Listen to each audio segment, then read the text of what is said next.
दोस्तों कैसे हैं आप सभी। आज की इस वीडियो में हम एक्सप्लेन करने वाले हैं द वॉकिंग डेड सीजन 2 को। और ये वीडियो पार्ट 2 वीडियो होने वाली है जिसमें मैंने एक्सप्लेन किया है एपिसोड नंबर 5, 6, 7 और 8 को। और अगर आपने इससे पहले वाली वीडियो नहीं देखी है तो आप पहले उसे जाकर देख लें। लिंक आपको डिस्क्रिप्शन बॉक्स या फिर आई बटन में मिल जाएगा।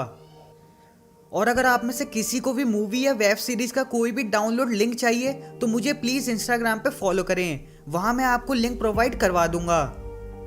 तो चलिए टाइम न वेस्ट करते हुए एक्सप्लेन करते हैं इस मास्टरपीस को हिंदी में।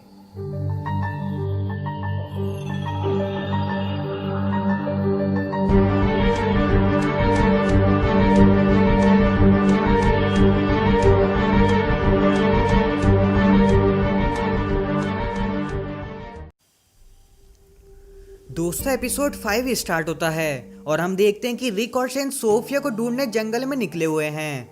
तभी शेन रिक से गुस्से में कहता है कि हम अपना टाइम वेस्ट कर रहे हैं। मुझे नहीं लगता कि सोफिया अब हमें मिलेगी और अब हमें फोर्ट बेनिंग की तरफ जाना चाहिए, वहां हम सब सेफ रहेंगे। इस पर रिक शेन को समझाता है कि हम ऐसे सोफिया को अकेले नहीं छोड़ सकते। मुझे उम्मीद है कि वो हमें मिल जाएगी। इसके बाद सीन चेंज होता है और हम देखते हैं कि डैरिल घोड़े पर सोफिया को ढूंढने निकला हुआ है। तभी उसको एक नदी के किनारे सोफिया की डॉल दिखाई देती है और इसके बाद डैरिल उस नदी को फॉलो करने लगता है और कुछ दूर जाके उसके सामने एक सांप आ जाता है और डैरिल का घोड़ा डर जाता है और डैरिल घोड़े से नीचे गिर जाता है और डैरिल अपने क्रॉसबो के एक एरो से जख्मी हो जाता है। इधर फार्म पर ग्लेन समझ जाता है कि लॉरी प्रेग्नेंट है और लॉरी ये बात ग्लेन को किसी से भी बताने से मना करती है। इसके बाद सीन चेंज होकर डैरिल पर आता है और डैरिल नदी से ऊपर चढ़ने की कोशिश करता है, पर तभी उसका एक पैर फिसल जाता है और वो नदी में वापस गिर जाता है और उसको काफी चोट भी लगती है। और डैरिल को हेलुसिनेशन होने लगते हैं अपने भाई मर्ली डिक्सन के, जो कि सीजन 1 से गायब है। मर्ली डैरिल से कहता है कि तुम मुझे ढूंढने के बजाय उस छोटी बच्ची को ढूंढ रहे हो जिसको तुम जानते भी नहीं हो। इस पर डैरिल कहता है कि ऐसा नहीं है। तभी डैरिल को होश आ जाता है और वो देखता है कि एक ज़ॉम्बी उसका जूता चबा रहा है। इसके बाद डैरिल जल्दी से अपना क्रॉसबो उठाता है और वहां दोनों ज़ॉम्बीज को मार देता है और इसके बाद डैरिल किसी तरह उस रिवर से बाहर निकल जाता है। इसके बाद हम देखते हैं कि डॉक्टर हेल्शल अपनी बेटी मैगी को ग्लेन से दूर रहने को कहते हैं, बट मैगी कहती है कि मुझे पता है कि कौन सही है और कौन गलत, अब मैं एक छोटी बच्ची नहीं हूँ। इसके बाद हम देखते हैं कि एंड्रिया आरवी के ऊपर से एक ज़ॉम्बीज पर नजर रख रही है। तभी उसको एक आदमी आता हुआ दिखाई देता है, लेकिन एंड्रिया को सही से दिखाई नहीं देता और उसे लगता है कि वो एक ज़ॉम्बी है और ये बात वो सबको बता देती है कि हमारी तरफ एक ज़ॉम्बी आ रहा है। तभी रिक और बाकी लोग उसे मारने भागते हैं और पास जाकर उन्हें पता लगता है कि ये तो डैरिल है और तभी पीछे से एंड्रिया गोली चला देती है जो कि डैरिल के सर को छूती हुई निकलती है। और ये देख रिक एंड्रिया को मना करता है कि गोली मत चलाना और एंड्रिया को समझ आ जाता है कि उसने बहुत बड़ी गलती कर दी। इसके बाद हम देखते हैं कि रिक और बाकी लोग डैरिल को उठाते हैं और हेल्शल के घर जल्दी से ले जाते हैं और डॉक्टर हेल्शल डैरिल का इलाज करते हैं। इसके बाद हम देखते हैं कि कैरोल और लॉरी डॉक्टर हेल्शल को रीपे करने के लिए सभी लोगों के लिए डिनर बनाते हैं। तभी हम देखते हैं कि मैगी डिनर के टाइम ग्लेन को एक नोट देती है जिसमें मैगी ग्लेन से पूछ रही है आज रात कहाँ मिलना है। इस पर ग्लेन अपना आंसर उस नोट पर लिख देता है और नोट को वापस मैगी को दे देता है और ये सब डॉक्टर हेल्शल और डेल देख लेते हैं। इसके बाद हम देखते हैं कि कैरोल डैरिल के लिए डिनर लाती है और साथ ही बताती है कि जो तुमने सोफिया के लिए करा वो शायद कोई नहीं करता। अब हम देखते हैं कि सब लोगों के डिनर करने के बाद मैगी उस नोट पर ग्लेन का जवाब देखती है कि ग्लेन ने उसे पीछे वाले बांध में मिलने के लिए कहा है। ये देख मैगी घबरा जाती है और बांध की तरफ भागती है, लेकिन ग्लेन पहले से ही वहां पहुंच चुका है और वो देखता है कि उस बांध में बहुत सारे ज़ॉम्बीज भरे हुए हैं और ये देख ग्लेन घबरा जाता है और वहां से भागने की कोशिश करता है। तभी वहां मैगी भी आ जाती है और इसी के साथ एपिसोड 5 यहीं खत्म हो जाता है। दोस्तों एपिसोड 6 स्टार्ट होता है और हम देखते हैं कि ग्लैन को पता चल जाता है कि उस बांध में बहुत सारे ज़ोंबीज हैं और मैगी ये बात ग्लैन को सीक्रेट रखने के लिए कहती है। इसके बाद हम देखते हैं कि एंड्रिया डैरिल से माफ़ी मांगती है जो कि उसने उस पर गोली चला दी थी। इसके बाद हम देखते हैं कि ग्लैन प्रेशर में आकर डेल को सब बता देता है कि बांध के अंदर बहुत सारे ज़ोंबीज हैं और लॉरी प्रेग्नेंट है। इसके बाद हम देखते हैं कि रिक और शेन फार्म से दूर लोगों को गन चलाने की ट्रेनिंग देते हैं ताकि सब लोग ज़ोंबीज से अपना बचाव कर सकें। और इनके साथ रिक का बेटा कार्ल भी है। इधर फार्म पर डेल डॉक्टर एल्शल से बांध में भरे ज़ोंबीज के बारे में बात करता है और डॉक्टर एल्शल बताते हैं कि वो हमारे लोग हैं, उसमें मेरा बेटा और वाइफ भी हैं और मैं उन्हें मार नहीं सकता। इस पर डेल कहता है कि ये बहुत खतरनाक है, हमने देखा है कि ये लोग इंसान नहीं हैं। लेकिन डॉक्टर एल्शल का मानना है कि इसका कोई इलाज होगा और ये सब सही हो जाएगा। और डॉक्टर एल्शल कहते हैं कि अगर तुम्हें मदद करनी है तो ये बात अपने तक ही रखना। इसके बाद लॉरी डॉक्टर एल्शल से बात करती है और कहती है कि आपने जो हमारे लिए करा उसके लिए थैंक्स। इस पर डॉक्टर एल्शल कहते हैं कि अब कार्ल सही हो गया है, मैंने सुना है कि तुम सब फोर्ट बेनिंग की तरफ जा रहे हो। और मैं आप सभी को बता दूं कि डॉक्टर एल्शल कहना चाहते हैं कि अब तुम सबको यहाँ से चले जाना चाहिए। और ये बात लॉरी रिक को बताती है कि डॉक्टर एल्शल एक्सपेक्ट कर रहे हैं कि अब हम यहाँ से चले जाएंगे। इस पर रिक कहता है कि हाँ मुझे ये बात पता है। और लॉरी कहती है ये बात तुमने पहले मुझे क्यों नहीं बताई। और ये दोनों इस बात पर आर्ग्यू करने लगते हैं। इसके बाद हम देखते हैं कि ग्लैन लॉरी के लिए फार्मेसी से मेडिसिन लेने जाता है और मैगी ग्लैन के साथ जाती है। और साथ ही मैगी ग्लैन से नाराज भी है क्योंकि उसने ज़ोंबीज वाली बात डेल को बताई। इसके बाद ये दोनों फार्मेसी से मेडिसिन ले रहे होते हैं, तभी मैगी के ऊपर एक ज़ोंबीज अटैक कर देता है और ग्लैन ज़ोंबी को जैसे तैसे मार देता है और मैगी को बचा लेता है। इसके बाद मैगी और ग्लैन वापस आते हैं और मैगी लॉरी के ऊपर भड़क जाती है कि तुम्हारी वजह से आज हम मरते मरते बचे। मैगी गुस्से में लॉरी को जो उसने अबॉर्शन पिल मंगाई थी वो भी दे देती है। इसके बाद सीन चेंज होकर शेन और एंड्रिया पर आता है जो कि सोफिया को ढूंढते हुए एक पास ही के टाउन में आते हैं और कुछ घरों में तलाशी करते हैं। और तभी वहां बहुत सारे ज़ोंबीज आ जाते हैं और दोनों को वहां से बचकर भागना पड़ता है और एंड्रिया कुछ ज़ोंबीज को शूट करती है, जिसका मतलब अब एंड्रिया गन को अच्छे से हैंडल कर सकती है। इसके बाद हम देखते हैं कि शेन और एंड्रिया वापस फार्म पर जा रहे हैं, तभी एंड्रिया शेन के साथ फिजिकली इंटीमेट होती है। इसके बाद हम देखते हैं कि लॉरी काफ़ी ज़्यादा डरी हुई है और डिसाइड करती है कि वो इस बच्चे को इस दुनिया में नहीं आने देगी और एबॉर्शन पिल खा लेती है। पर तभी उसका माइंड चेंज हो जाता है और वो कैंप के बाहर जाकर वो पिल्स निकाल देती है। इसके बाद हम देखते हैं कि एंड्रिया और शेन वापस आते हैं और डेल शेन से एंड्रिया से दूर रहने को कहता है क्योंकि उसे शक है कि शेन ने ही ओटिस के साथ कुछ करा है। और सीजन 1 में शेन ने रिक के ऊपर गन भी पॉइंट करी थी जो डेल ने देख लिया था और तभी से डेल शेन पर यकीन नहीं करता। इसके बाद रिक लॉरी ने जो पिल्स खाई थी वो देख लेता है और लॉरी के पास जल्दी से जाता है और कहता है कि कुछ ऐसा है जो तुम्हें मुझे बताना चाहिए। लॉरी कहती है मैंने वो पिल्स नहीं खाई। इस पर रिक गुस्से में कहता है तुम्हें ये बात कब से पता है कि तुम प्रेग्नेंट हो। इस पर लॉरी कहती है कि इससे क्या फर्क पड़ता है। इसके बाद रिक कहता है कि मुझे बताओ कि जो तुमने मुझे नहीं बताया है। इस पर लॉरी एडमिट करती है कि वो शेन के साथ रिलेशनशिप में थी क्योंकि उसे लगा था कि रिक मर चुका है। इस पर रिक कहता है कि हाँ मुझे ये बात पता थी।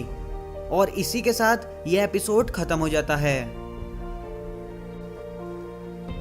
एपिसोड 7 स्टार्ट होता है और फाइनली ग्लेन सभी लोगों को बता देता है कि बांध के अंदर ज़ोंबीज भरे हुए हैं और ये सुन के सबके होश उड़ जाते हैं और सभी बांध को देखने जाते हैं। तभी शेन कहता है कि हमें बांध को क्लियर करना होगा, लेकिन रिक कहता है कि हम ऐसा नहीं कर सकते, पहले हमें डॉक्टर एल्शल से बात करनी होगी। लेकिन शेन अपनी बात पर अड़ा रहता है और रिक को क्रिटिसाइज करता है कि हम अपना टाइम वेस्ट कर रहे हैं सोफिया को ढूंढने में और हमें फोर्ट बेनिंग की तरफ जाना चाहिए। और सोफिया को लेकर शेन और डैरिल की नोक-झोंक भी हो जाती है। इसके बाद हम देखते हैं कि मैगी ग्लेन से बात नहीं कर रही क्योंकि उसने बान वाली बात सभी को बता दी। इसके बाद हम देखते हैं कि कैरोल डैरिल से मना करती है कि तुम सोफिया को ढूंढना बंद करो, क्योंकि पिछली बार डैरिल की जान खतरे में पड़ गई थी। इधर डेल एंड्रिया से शेन से दूर रहने को कहता है, बट एंड्रिया उसकी बात नहीं मानती। इसके बाद हम देखते हैं कि रिक डॉक्टर हेर्शल से मिलता है और उन्हें समझाने की कोशिश करता है कि हमें बान को क्लियर करना होगा और वो हमारे लिए बहुत बड़ा खतरा है। इस पर डॉक्टर हेर्शल रिक से कहते हैं कि इस हफ्ते के आखिर तक तुम अपने लोगों को लेकर चले जाओ, बट रिक डॉक्टर हेर्शल को समझाने की कोशिश करता है, लेकिन डॉक्टर हेर्शल नहीं मानते, क्योंकि उन्हें लगता है कि जो लोग ज़ोंबीज बन गए हैं उनका कोई इलाज जरूर होगा। इसके बाद रिक शेन से मिलता है और शेन पूछता है कि अब क्या करना है इस बान का। रिक कहता है कि बान सेफ है, हम कुछ नहीं कर सकते, ये फार्म हर्षल का है और अगर हमने उनके खिलाफ कुछ करा तो हमें वो इस फार्म में नहीं रहने देंगे। इस पर दोनों आर्ग्यू करते हैं और तभी रिक शेन को बताता है कि लॉरी प्रेग्नेंट है। इसके बाद रिक वहां से जा रहा होता है, तभी शेन रिक को कॉन्ग्रेचुलेशन कहता है। इसके बाद शेन लॉरी से बात करता है और उसे इनडायरेक्टली कहता है कि हाँ, मुझे यकीन है कि मैं तुम्हारे बच्चे का बाप हूँ। इस पर लॉरी कहती है कि ये बच्चा रिक का है, तुम गलती से भी ऐसा मत सोचना।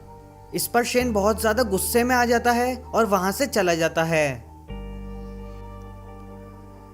इसके बाद शेन आरवी में रखा गन्स का बैग ढूंढता है, बट उसे वहां गन्स नहीं मिलती और उसे समझ आ जाता है कि डेल ने ही गन्स का बैग छुपाया होगा। इसके बाद हम देखते हैं कि जिमी हर्षल को बताता है कि पास ही में 2 ज़ोंबीज दलदल में फंस गए हैं और हर्षल रिक और जिमी के साथ इनको पकड़ने जाता है ताकि वो इन्हें भी उसी बान में बंद कर सके, और अगर रिक ने ऐसा नहीं किया तो उसे हर्षल का फार्म से जाना होगा। इधर ग्लेन मैगी को मना लेता है और कहता है कि उसने ये सब इसलिए करा ताकि किसी की जान खतरे में ना पड़े, और मैगी उसकी बात मान जाती है। इसके बाद हम देखते हैं कि शेन ने डेल को जंगल में ढूंढ लिया है और शेन डेल से गन्स का बैग मांगता है ताकि वो बान में सभी ज़ोंबीज को मार सके। डेल ऐसा करने से मना करता है, लेकिन शेन डेल की बात नहीं मानता और डेल शेन को फाइनली गन्स का बैग दे देता है। और डेल साथ ही कहता है कि तुम्हारी इंसानियत मर चुकी है। इस पर शेन कहता है कि वो तो पहले से ही मर चुकी थी। इसके बाद शेन गन का बैग लेकर फार्म पर आता है और सभी लोगों को गन्स देने लगता है, जिस पर लॉरी और मैगी उसको मना करते हैं कि तुम अकेले डिसीजन नहीं ले सकते, लेकिन शेन उनकी बात नहीं मानता। और तभी रिक और डॉक्टर हेर्शल उन 2 ज़ोंबीज को लेकर आने लगते हैं और शेन और बाकी लोग बान की तरफ भागते हैं और शेन चिल्लाते हुए कहता है कि ये लोग इंसान नहीं हैं एंड ज़ोंबीज को शूट कर देता है। और इसके बाद शेन बान का गेट भी खोल देता है, जिससे ज़ोंबीज बाहर आने लगते हैं और Shane, Andrea, T dog, Daryl and Glenn वहां सारे ज़ोंबीज को शूट करने लगते हैं। ये देख डॉक्टर हेर्शल और मैगी रोने लगते हैं, क्योंकि उस बान में डॉक्टर हेर्शल की वाइफ और उसका बेटा भी था।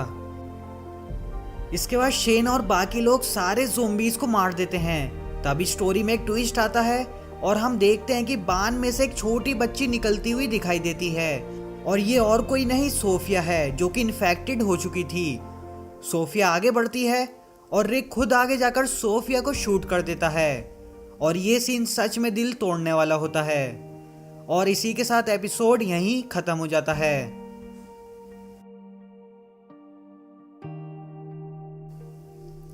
एपिसोड 8 स्टार्ट होता है और हम देखते हैं कि सभी काफी ज्यादा दुखी हैं और शेन डॉक्टर हेर्शल से लड़ने लगता है कि तुम्हें सब पता था कि सोफिया बान में है, लेकिन तुमने हमें बताया नहीं। इस पर डॉक्टर हेर्शल कहते हैं कि मुझे नहीं पता था, ओटीसी ज़ोंबीज को पकड़कर बान में बंद करता था। और डॉक्टर हेर्शल साथ ही रिक से कहते हैं कि उसको ये फार्म छोड़कर अब जाना होगा। इसके बाद ग्रुप डिसाइड करता है कि हम सब हेर्शल की वाइफ और स्टेपसन एंड कैरोल की बेटी सोफिया को दफना देंगे और बाकी ज़ोंबीज को जला देंगे। इसके बाद लॉरी और बाकी लोग सोफिया के लिए मेमोरियल सर्विस रखते हैं, बट सोफिया की मॉम कैरोल आने से मना कर देती है और काफी ज्यादा डिप्रेशन में चली जाती है। इसके बाद हम देखते हैं कि हर्षल अपनी वाइफ के लिए बहुत ज्यादा दुखी है और वो कहीं चला जाता है।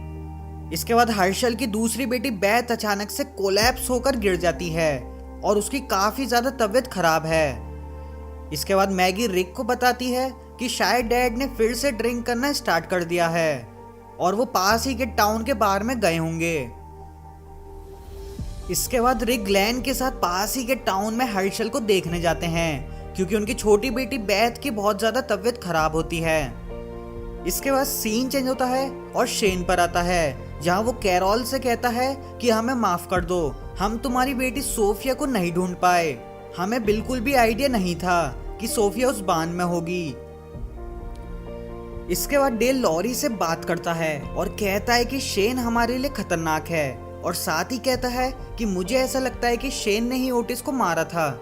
इस पर लॉरी कहती है कि तुम्हें ऐसा लगता है या सही में शेन ने ऐसा करा है। डेल कहता है कि मैं पक्का कह नहीं सकता, मुझे शायद ऐसा लगता है कि शेन ने ही ओटिस को मारा है। और साथ ही कहता है कि तुम देख लेना, शेन फिर से किसी न किसी को मार देगा और आप और हम तो जानते ही हैं कि शेन ने ही ओटिस को मारा था। इसके बाद हम देखते हैं कि डॉक्टर हर्षल की बेटी बेथ की तबीयत बिगड़ती जा रही है और ये देख लॉरी डैरिल से कहती है क्या तुम रिक और बाकी लोगों को देखने टाउन जा सकते हो, लेकिन डैरिल मना कर देता है और कहता है कि मेरे अब ढूंढने के दिन खत्म हुए और मैं अब किसी को भी नहीं ढूंढूंगा। यहाँ मैं आप सभी को बता दूं कि डैरिल सोफिया को खोने के बाद से काफी ज्यादा दुखी है। इसके बाद सीन चेंज होता है और ग्लेन और रिक पास ही के टाउन पहुंच जाते हैं और हर्षल को ढूंढने लगते हैं और ढूंढते हुए एक बार में जाते हैं जहां हर्षल अपनी फैमिली को खोने की वजह से ड्रिंक कर रहा होता है। रिक डॉक्टर हर्षल से कहता है कि तुम्हारी छोटी बेटी बेथ की तबीयत काफी ज्यादा खराब है, उसे तुम्हारी जरूरत है, तुम्हें जल्दी से जल्दी फार्म पर लौटना होगा।